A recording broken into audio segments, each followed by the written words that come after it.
Welcome back, everyone. This explainer was made by Forge College. Today, we're continuing our deep dive into the Advanced Attack Vectors module. Specifically, we're taking a magnifying glass to functional dependencies and timestamp risks. So, buckle up, because we're taking the concepts you've already learned and, well, we're turning up the heat.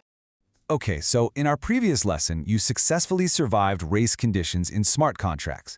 You saw exactly how a time of check to time of use bug lets an attacker squeeze into a tiny window to manipulate a smart contract. But let's think about this for a second. What if the race isn't just a simple sprint? What if it's a multi-step relay race across several different functions, and the referee who is holding the stopwatch is actually totally rigged? Welcome to the absolute nightmare that is functional dependencies and manipulated timestamps. Here's our roadmap for this explainer. We'll recap the next evolution of race conditions, break down exactly what functional dependencies are, and expose the inherent weakness of time on the blockchain. Then we'll dive into some real-world attacks, inspect a bit of vulnerable code, and finally figure out how to fix that broken clock. Let's get into it. Section 1. Recap. The next race. Right, so a standard race condition is bad, for sure, but it's usually contained inside what we call a single transaction invariant. It's kind of like a safe little bubble. The EVM isolates it perfectly. You check a condition, and you act on it in one fluid atomic motion. But the moment you start chaining functions together, you create a cross-transaction invariant. It's multi-step. It completely relies on there being no intervening state changes. It's literally like a relay race where you have to pass the baton, except an attacker is just sitting out there on the track, waiting to tackle your runner and intercept it. Moving on to Section 2. What are functional dependencies? To really wrap your head around functional dependencies, picture a giant Rube Goldberg machine. You know, where one gear turns another just to knock over a domino? A functional dependency happens when a contract splits its logic across multiple functions. The later functions absolutely rely on the state that was set by the earlier ones. If an attacker manages to throw a wrench into one of those early gears, the entire downstream state just collapses, and your later functions end up executing on completely incorrect premises. Let's break down the actual mechanics of this failure. Imagine a three-step chain. Function A writes state X. Then function B reads it. Finally, function C performs some critical action, blindly assuming that A and B happen perfectly in sequence. Because these steps might actually be processed as separate transactions, an adversarial caller can just step right in between B and C, change the state, and completely hijack your contract's logic. It's that easy. Let's hit Section 3, the weakness of time. So, in the real world, time is absolute. But on the blockchain, time is, well, it's highly negotiable. Welcome to the crazy world of MEV. Maximal extractable value, and timestamp manipulation. Think of block producers and MEV bots as a shady referee who's actively managing the game clock. If your smart contract relies on block.timestamp to decide a winner, this shady referee can actually nudge the clock backward or forward just slightly.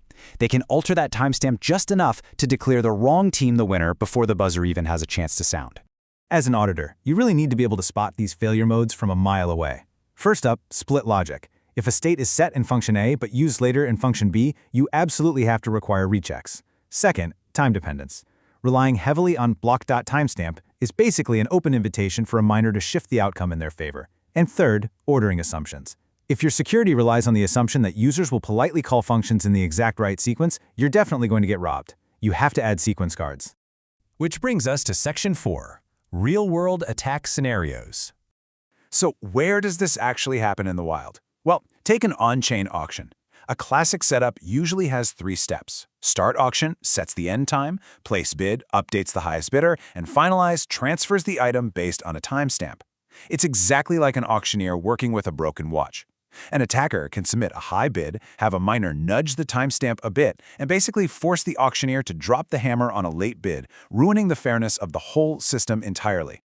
All right, Section 5. Let's do some autopsy work and inspect some vulnerable code. Take a look at this first function, start phase. It takes a duration and sets a global authoritative variable called phaseEnd using block.timestamp. By doing this, the developer is blindly trusting that miners won't shift the time significantly later on. This single global variable is now acting as the ultimate truth for everyone using the vault. And honestly, that is a truly terrifying assumption to make.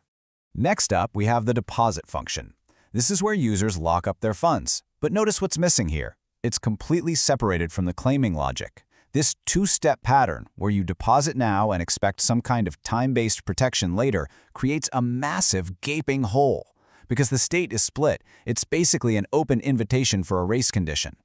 And boom, here is the fatal blow, the claim expired function. It requires that the current block.timestamp is greater than or equal to phase end. If an attacker targets the deposit and claim logic in a weird order, and that shady referee we talked about nudges the timestamp just enough to pass this require statement in the same block, the attacker can completely drain those newly deposited funds before the legitimate user even knows what hit them. The entire dependency chain completely fails.